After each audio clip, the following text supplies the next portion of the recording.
Greetings, greetings, greetings. You're now tuned into the vault.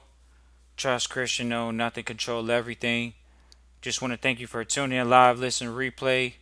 Always appreciate everybody that tunes in live, listens, and a replay. This is the vault, episode 510. Today's capital raising event recap. Definitely look forward to doing this episode. We're doing this live and fresh. We at the vault attend quite a few private wealth events. This was a capital raising event. Whether y'all know it or not, they call themselves elite names when they had these events. So it's interesting to know the name of the event just was named in some monolithic status. But we're definitely going to talk about it today in this particular event.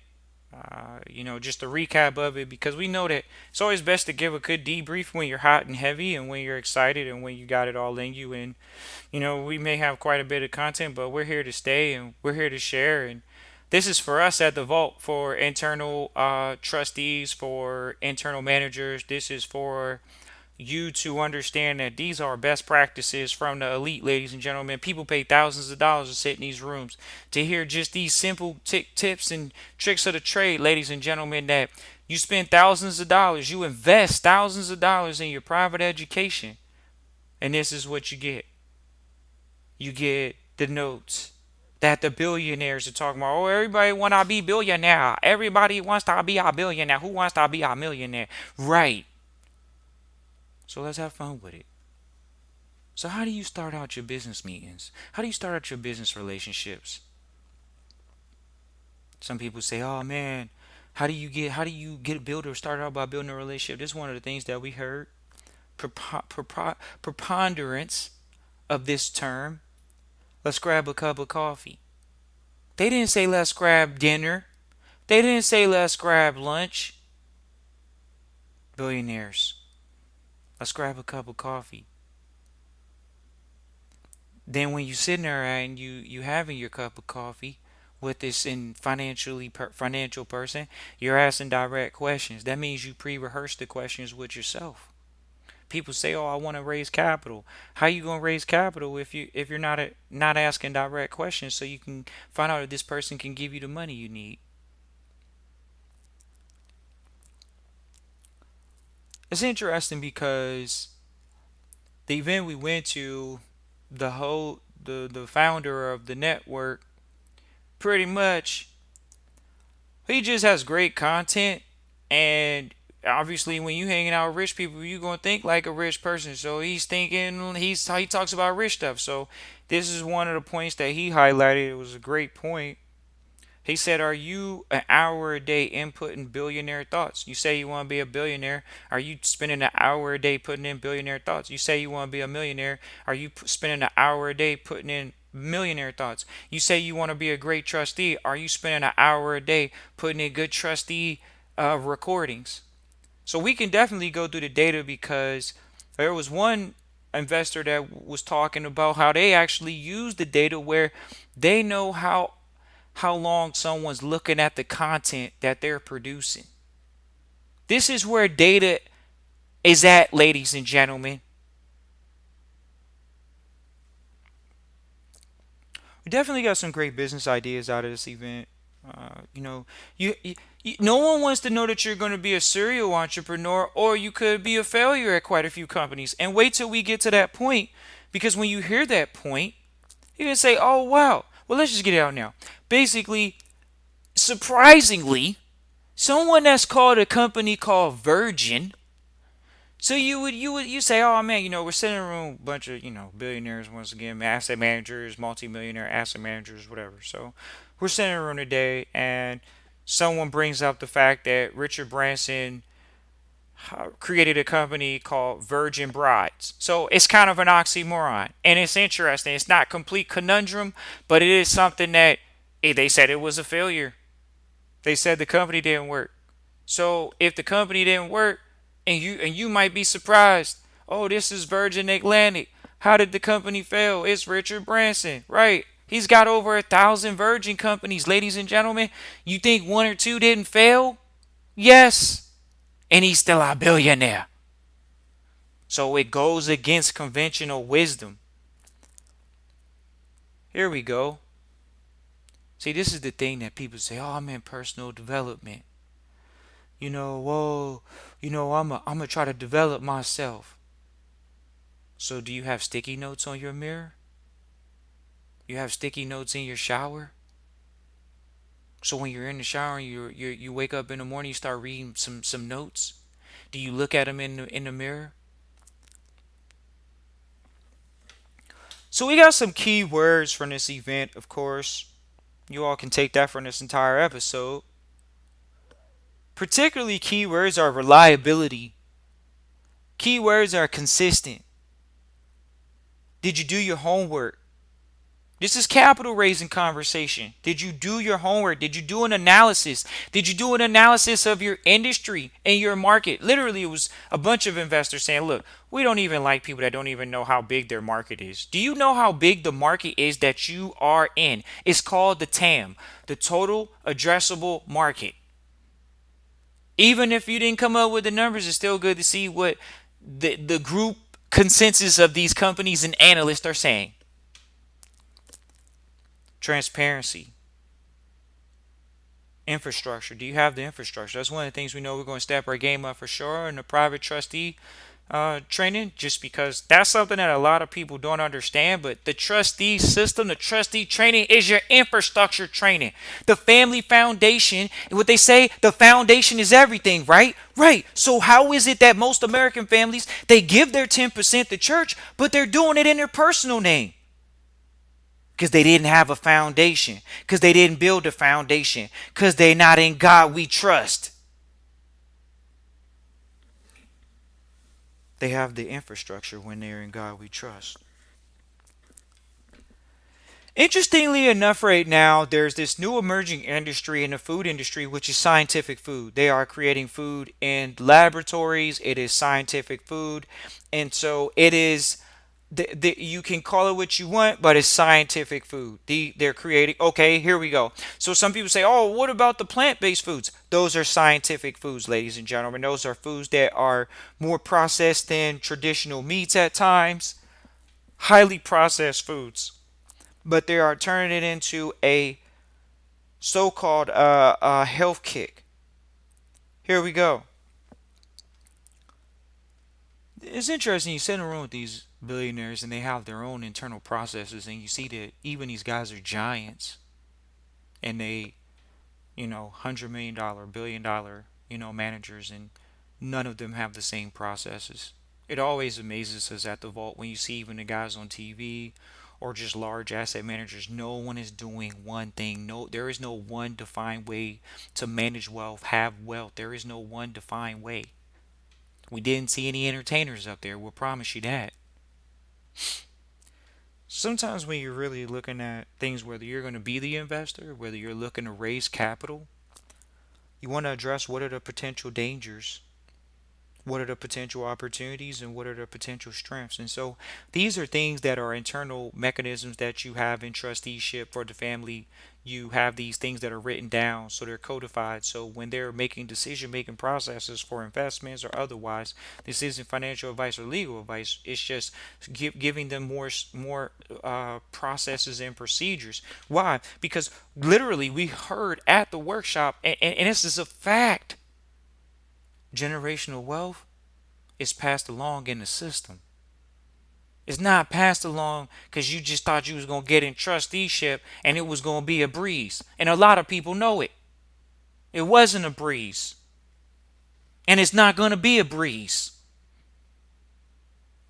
This is first generation putting the foundation in place. Oh man, is that who you only deal with? No, we don't just deal with first gen, but we're sharing that yes, their first gens generally have the hardest up, to lift it up, to get it off the ground, to put the system in place. Some people say, oh man, Trust Christian of all, you giving out all these things. First of all, these billionaires may have done a few interviews on the internet. Yes. And they'll tell you the same thing. That's why they're in the position they're in. That's why these multimillionaire asset managers, capital raisers are in the position they're in. Here we go. What are the two things that if something fails will keep you up at night? Those are things that you can ask yourself for your business currently. We can ask you, and then when you reach out to the vault, you can say, hey, these are my answers to these questions because we're addressing these things in a manner in which we're being proactive with sharing because most people don't know what would keep them up. So when they finally are triggered with the question, it does give them some better gauges and outside risk management opportunities to address those things. Like recently, we're not disclosing who the trustee is, so trustee literally goes through where employees at the company are stealing hours.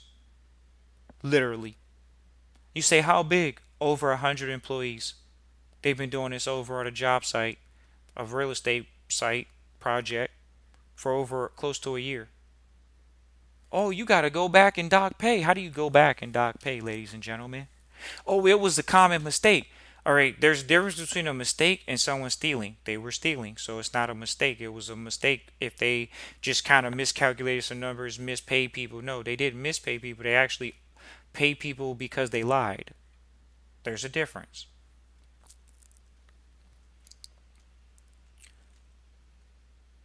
When you're talking to anyone, it's always important to find out what their vision is. Sure, it could be a company, it could be a startup. What's their vision?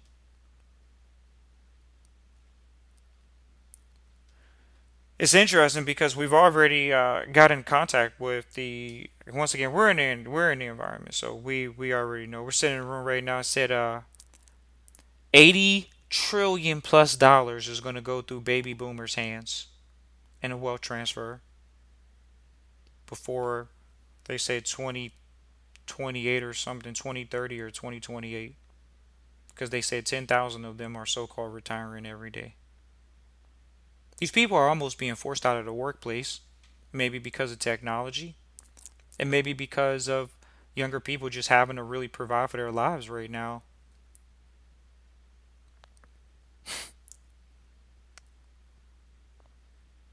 So we definitely see that there's a wealth transfer going on, and we look forward to capturing it.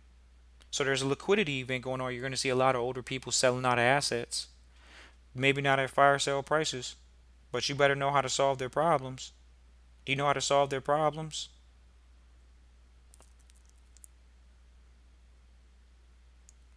We met a guy at the event that raised $20 million in 9 days from 150 investors.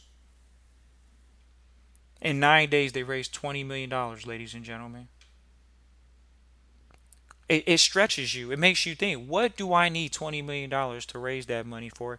Am I willing to make 1,000 phone calls just to have 150 people say yes to various amounts? Am I willing to make 2,000 phone calls to have 150 people say yes in 9 days to have $20 million capital raised? We got a few gems we may not share, but it's just because we've got some great information on it and we really want to do our research on it before we release it. But we definitely want to share that generational wealth is a system. A lot of trustees ask about fund managers or trust administrators outside of themselves. Um, we're actually going to do our best to bring on someone that we know just raised $100 million. That might sound like a goddamn hard situation for y'all, ladies and gentlemen, but we promise you, we actually might do a live and in color interview with this individual in particular, so you can see that we are kicking the door down. And $100 million, it might sound like, oh, this is a good gob, a lot of money. Yeah, well, if it's a good gob, a lot of money, well, we're going to share with you, sit next to someone, and you could rub them, you could touch them, you could talk to these people. He raised $100 million and did it in less than 13 minutes. And you say, oh man, no way, ain't no way he did that in 13 minutes. First of all, he went to an event, he spoke for 13 minutes, and the money came to him, $100 million. You say, oh man, that can't be real. Okay, so we're sitting next to him, talking to him already. You say, look man, 1% of the deal is always great, let alone 10%. Ladies and gentlemen, be aware that even if you say, oh man, does he need to collect all the money? First of all, if you do $100 million transaction, you got a track record. People want to do business with you. What you mean? He has other people bragging on him because he did it in 13 minutes. That's called bragging rights.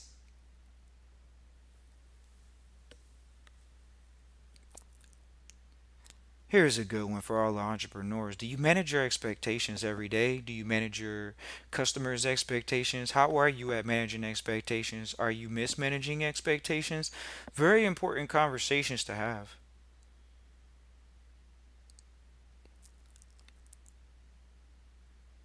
Here we go.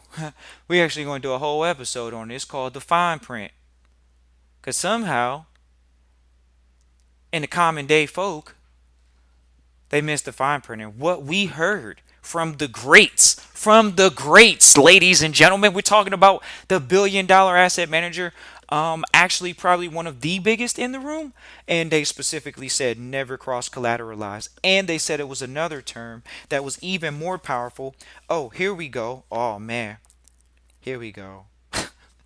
This is how you know you're in the room with the billionaires, man. Cause y'all getting it straight from the horse's mouth. If it was a horse, you goddamn mule or otherwise. How you gonna cross collateralize? One, don't do. People say as an elite. And they also say when you read the fine print, it's on the episode. Are you making sure that there's no cross default? Oh man, I didn't know that term. Oh man, no one told me that in the public. Oh man, it took a billionaire in the private to share that, even in the fine print. If you skipped over that, it didn't have to be collateralized at times. One default can trigger many. It was an interesting thing when you hear somebody say, I lost $100,000 of my money, or they lost $100 million of their money. And best believe it was those two numbers. And it was airing to the bigger.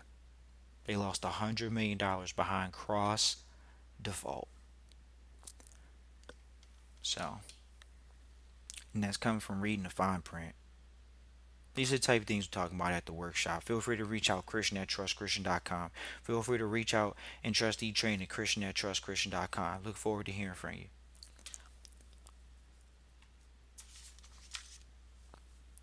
It's interesting, we sit in a room with the market makers.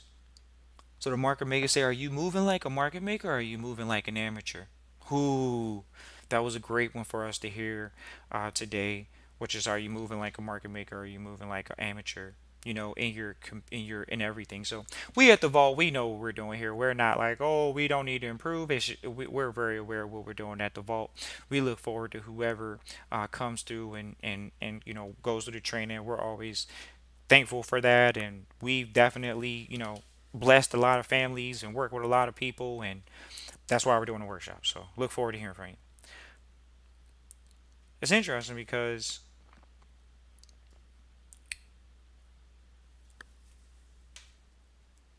here we go. As an asset manager, as a business person, as an accountable adult, do you deliver bad news fast? This is something that we saw a preponderance of, some of the bigger players, market makers saying, look, we want people as an operator to share with people bad news. Don't come to me late sharing bad news. It's interesting because you hear this from bigger players saying, yeah, just this is what you don't do. Sometimes they tell you what they want you to do, but it's also sharing with you how to lose trust.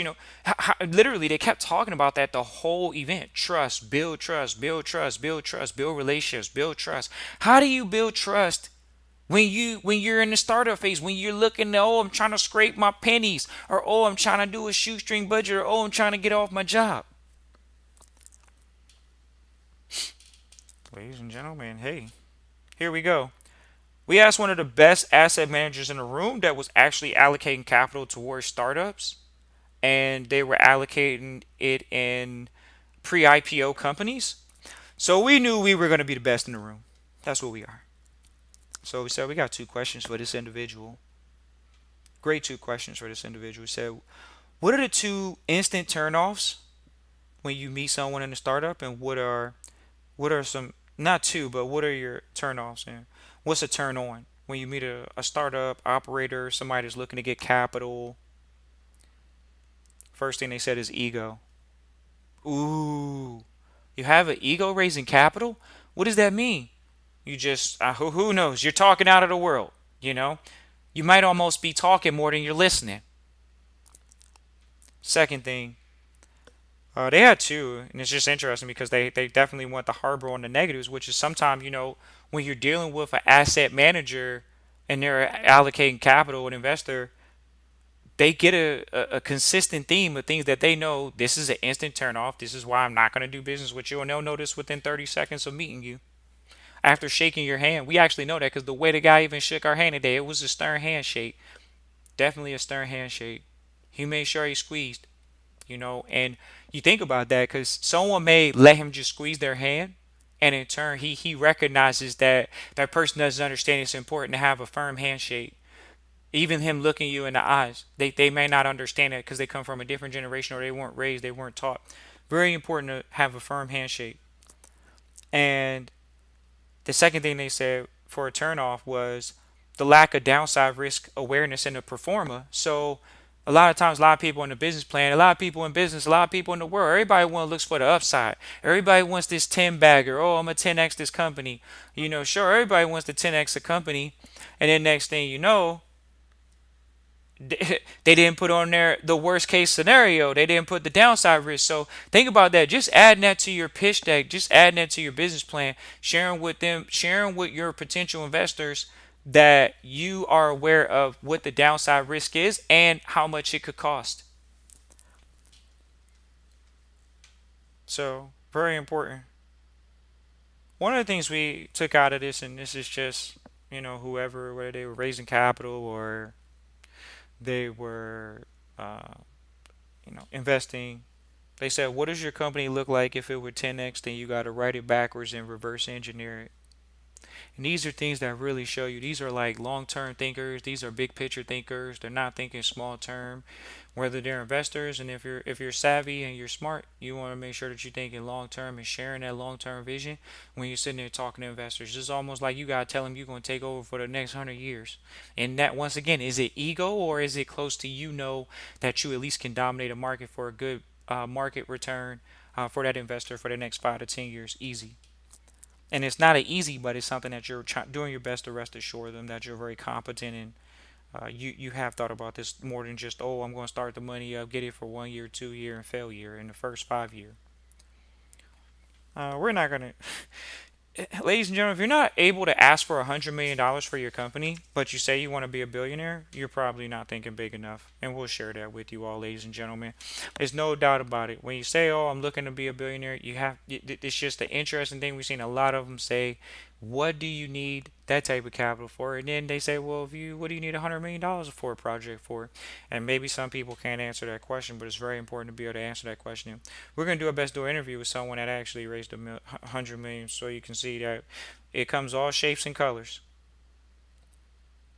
And that was another thing, going straight into the next point, which is, are you committed for the long term? Are you in it for the long haul? Are you willing to reverse engineer the process and hit the milestones? Another thing is, are you going to be an active manager? Right now, there are specific industries that you can raise capital easy in, they say. We've heard a few of them today. Whether you know it or not, you don't want to pigeonhole yourself and say, "Oh, I'm only going to raise capital in this environment." There are specific business models that are very niche and specific to you doing your best to get capital and get capital in a way in which you're getting from a company that's going to favor you. They might do a partnership with you. They might do a GP. They might do a LP. They might do a JV. So you're getting people in these environments that they're okay with doing certain type of partnerships. It's just a lot of factors that they're factoring in. And even once again, when we'll go back to the point that the actual investor said that they favored immediately about an investor, actually, uh, let's see. What they favor was the fact that the turn on, the instant turn on. So we talked about the turn offs instantly, but back to that point about the instant turn ons from that specific investor, they said it's really just a team. An instant turn on is their team. Their leader's ability to find competent and passionate people and lead teams. Like they're literally looking at the operator to be probably a fierce leader, and they definitely were looking for great operators that are great problem solvers. That's what we heard the whole day talking about problem solving. Just to think about it, you either solve a lot of problems or you solve really big problems. There we go.